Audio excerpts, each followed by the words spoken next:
Welcome to my channel. My name is Nahum, where the hair on the back of your neck will stand up and your heart will race with fear.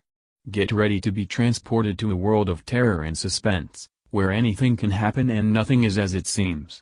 So sit back, turn off the lights, and let us take you on a journey to the dark and unknown.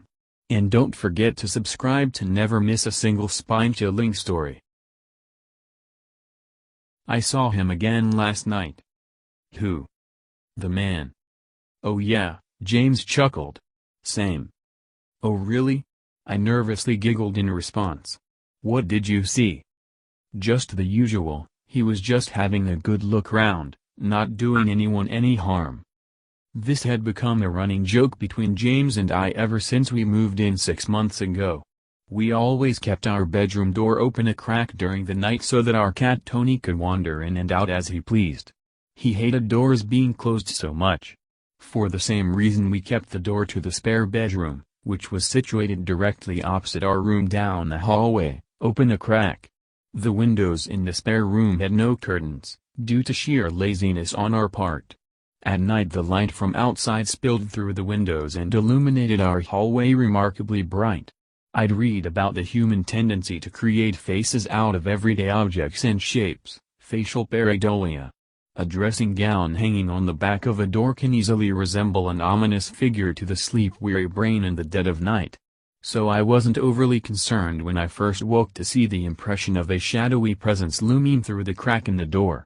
As a frequent sufferer of night terrors, as well as the occasional episode of sleep paralysis, I've long grown used to ignoring things like this and simply waiting for it to go away.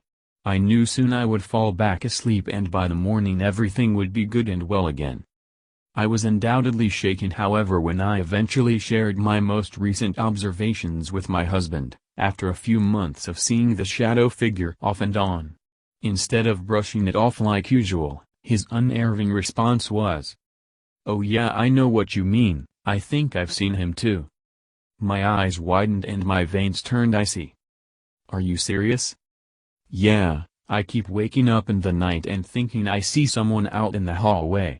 It's obviously just the light playing a trick though." "Don't you think that's a bit weird though?" I said, not bothering to hide my anxiety. "That we've both seen the same thing?" "No, don't worry. I shouldn't have said anything, I knew you'd freak out. It's just the light, Adam. The only weird, creepy man you've got to worry about is me," James joked as he reached his arms around me and nuzzled his face into my neck, tickling me and making me giggle. From that point on, sightings of the presence which we nicknamed the man became a very casual joke between us two. Before we put our heads down to sleep we would make sure the bedroom door wasn't open wider than necessary to let Tony in, so as not to give the man too much of a view of us whilst we slept. When we made love James would joke about giving the man a good show. These jokes gave me some comfort, although my concerns never truly went away.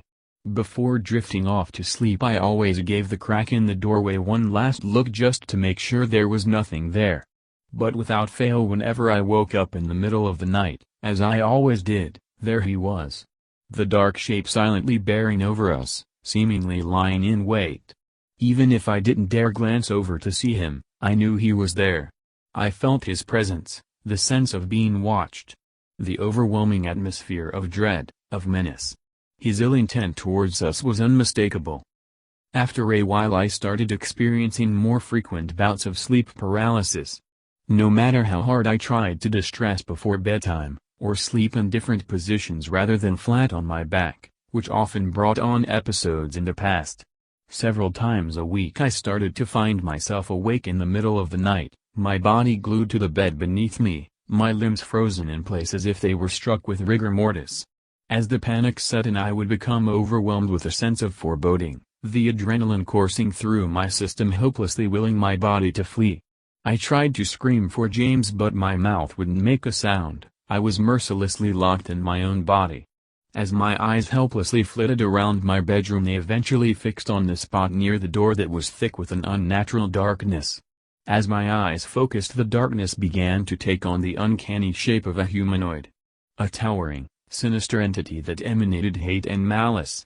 As dread flooded my senses, the shape, which was undoubtedly male in its proportions, would slowly make its way over to my side of the bed, hell-bent on my torment as I lay totally helpless. I stared into the inky blackness where its eyes should be and silently pleaded for release, as I felt the impression on the mattress as it mercilessly crept its way across my naked and exposed body, truly vulnerable in every sense to my tormentor. Night after night, as sure as I was that I had found myself truly at the brink of certain death at this apparition's hands, in an instant he would be gone and I would find myself animated once again, gasping for breath and drenched in an icy sweat. It wasn't long before the painfully familiar anxiety surrounding bedtime once again set in and I started to become a walking zombie in my waking life, surviving on the bare minimum amount of sleep. My mental health plummeted, leaving me unable to cope with life's simplest of tasks. Shortly after these episodes started to occur, James began to suffer with ill health. He was exhausted all the time, despite always being the type of guy who could shut off as soon as his head hit the pillow and stay that way until he was roused by his alarm. He also suffered with frequent headaches that were so intense he started to need time off work, which he'd never taken before in the 3 years I had known him. I tried to be there for him, but I only had so much life left in me after night of my own misery. We inevitably became distant from each other, more like roommates than lovers. I tried to persuade James to get a doctor's appointment, but he was the type of guy to suffer in silence, and the more I nagged the more stubborn he became. Then one afternoon after I came home from work and emotionlessly greeted him with a peck on the cheek as he sat hunched on the sofa after missing another day in the office, he announced, "This isn't working, Adam." I stood silently for a moment, then meekly responded, "I know. I love you, but it's just not working. Us in this house, something just feels bad." I couldn't listen to it anymore. This house was all we'd scrimped and saved for, all we dreamed about and worked so hard for so long. I told him coldly that I'd see him at bedtime and retired upstairs to run myself a bath and wait out the hours before my next dormant in solitude. Lying there submerged in the water, I contemplated suicide. Not for the first time either. Since the night terrors started and every night became like a living nightmare, I began to wish my life away, just for some peace and rest. Without James in my life, my only light in this world, I knew my life wouldn't be worth living. I dared to glimpse at James's shaving razor and wondered whether I'd have the balls. Advertisements. That night I lay awake in perfect silence, keeping an eye on the man the whole time. Although I couldn't see his face from the hallway, I knew he was staring straight back. The hatred I felt for him was indescribable, but no matter how accustomed I had become to his nightly presence, the fear